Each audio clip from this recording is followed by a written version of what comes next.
തൃശ്ശൂർ പൂരം എന്ന് കേട്ടണ്ട കേൾക്കാതിരിക്കില്ലല്ലേ. അപ്പം ഞങ്ങൾ നാട്ടിൽ ചെന്ന സമയത്ത് തൃശ്ശൂർ പൂരത്തിൻ്റെ ടൈമായിരുന്നു. അപ്പോൾ പൂരത്തിന് എനിക്ക് പോകാൻ പറ്റിയില്ലെങ്കിലും എക്സിബിഷൻ ഞാൻ വിടാണ്ട് പോയി. കാരണം പൂരത്തിന് ഭയങ്കര തിരക്കും കാര്യങ്ങളായാലും ഞാൻ പോകാറില്ല. പക്ഷേ എക്സിബിഷൻ ഞാൻ 1-2 പ്രാവശ്യമായിട്ട് ഞാൻ കറങ്ങി കാണാറുണ്ട്. ഇത് കുറച്ച് ലേറ്റായെങ്കിലും എക്സിബിഷൻ്റെ കുറച്ച് വീഡിയോസ് ഞാൻ എടുത്തു വെച്ചായിരുന്നു. അപ്പോൾ ഇത് ഞങ്ങളെല്ലാവരും കൂടെ ഞാൻ പ്ലസ് എല്ലാവരും കൂടെ എക്സിബിഷൻ കാണാൻ പോയി. അതേ എക്സിബിഷൻ കാണാൻ നേരത്ത് ചുമ്മാ ഇങ്ങനെ കിടന്ന് കയറി നടക്കാൻ നല്ല രസമല്ലേ.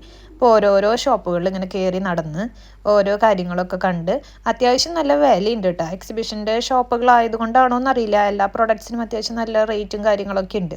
അപ്പോൾ അത് ഞങ്ങൾ ഇങ്ങനെ പതിയെ ആഘോഷിച്ചു. പിന്നെ പൂരത്തിൻ്റെ ഒരു സ്പെഷ്യൽ എന്ന് പറയുമ്പോൾ ഈ എക്സിബിഷൻ തന്നെയാണ്. പിന്നെ അവിടുത്തെ റൈഡുകൾ ഞങ്ങൾ പോയ ടൈമിൽ അത് അവർ ഓഫായി കിട്ടക്കായിരുന്നു. അവിടെ ഏകദേശം ക്ലോസ് ചെയ്യാറായ ടൈമിലാണ് ഞങ്ങൾ കയറിയത്. അപ്പോൾ അത് മൊത്തം അവരത് ക്ലോസ് ചെയ്തിട്ടേക്കായിരുന്നു. പിന്നെ നല്ല മഴയും കാര്യങ്ങളൊക്കെ ആയതുകൊണ്ട് അത് വർക്കിങ്ങും ആയിരുന്നില്ല, അത് അവർ നിർത്തിവെച്ചിരിക്കുകയായിരുന്നു.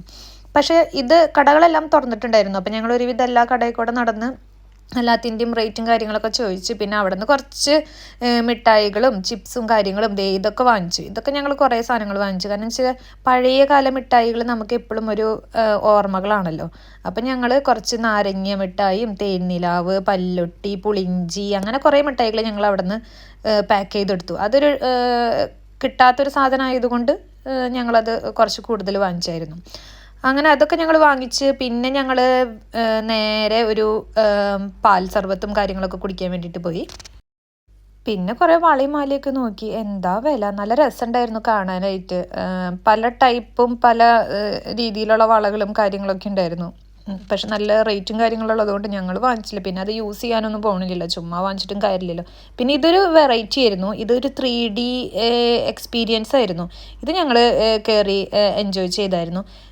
കൊച്ചുള്ളത് കൊണ്ട് ചിക്കു കൊച്ചുവിനെയും കൊണ്ട് പുറത്തിരുന്നു. ബാക്കി ഞങ്ങളെല്ലാവരും കയറി നല്ലപോലെ എൻജോയ് ചെയ്തായിരുന്നു. ഇതെൻ്റെ ഒരു ഫസ്റ്റ് എക്സ്പീരിയൻസ് ആയിരുന്നു. ഇത് 3D വൈബായിട്ട് വരുന്നത്. ഇത് അടിപൊളിയായിട്ട് നല്ലപോലെ എൻജോയ് ചെയ്യാൻ പറ്റിയൊരു. പിന്നെ കുറച്ചിങ്ങനെ ഡീപ്പായിട്ട് പോകുന്തോറും ചെറുതായിട്ട് പേടിയും കാര്യങ്ങളായി തുടങ്ങി. അത് അടിയിൽ എന്തോ മൂവ് ചെയ്യണ മാതിരിയൊക്കെ നമുക്ക് ഫീൽ ചെയ്യും. എനിക്ക് തോന്നുന്നു അത് ചെറുതായിട്ട് അവർ ഷെയ്ക്ക് ചെയ്യുന്നുണ്ടെന്ന്. അപ്പോൾ അങ്ങനെ കുറച്ച് പോയി കഴിഞ്ഞപ്പോൾ മുതൽ പേടിയും കാര്യങ്ങളൊക്കെ ആയി. പിന്നെ ഓളിടാനും കാര്യങ്ങളൊക്കെ തുടങ്ങി. പക്ഷെ നല്ലൊരു ഡിഫറെൻറ്റ് എക്സ്പീരിയൻസ് ആയിരുന്നു. എനിക്ക് ഭയങ്കരമായിട്ട് എൻജോയ് ചെയ്യാൻ പറ്റി. അപ്പോൾ തൃശ്ശൂർ പൂരത്തിന് ഇനി നെക്സ്റ്റ് ടൈം ആരെങ്കിലും പോകുന്നുണ്ടെങ്കിൽ ഇത് മസ്റ്റായിട്ടും കയറണം. ഒരു ഡിഫറെൻറ്റ് എക്സ്പീരിയൻസ് ആണ്. നല്ലപോലെ എൻജോയ് ചെയ്യാൻ പറ്റും. ടിക്കറ്റിന് ഇത്തിരി റേറ്റ് ഉണ്ടെന്ന് എനിക്ക് തോന്നുന്നു. എനിക്ക് ഓർമ്മയില്ല ഇപ്പോൾ.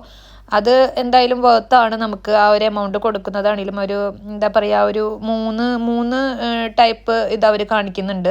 അപ്പോൾ അത് നല്ല അടിപൊളിയായിട്ട് എൻജോയ് ചെയ്യാൻ പറ്റും. അപ്പോൾ അത്രേ ഉള്ളൂ. Bye guys.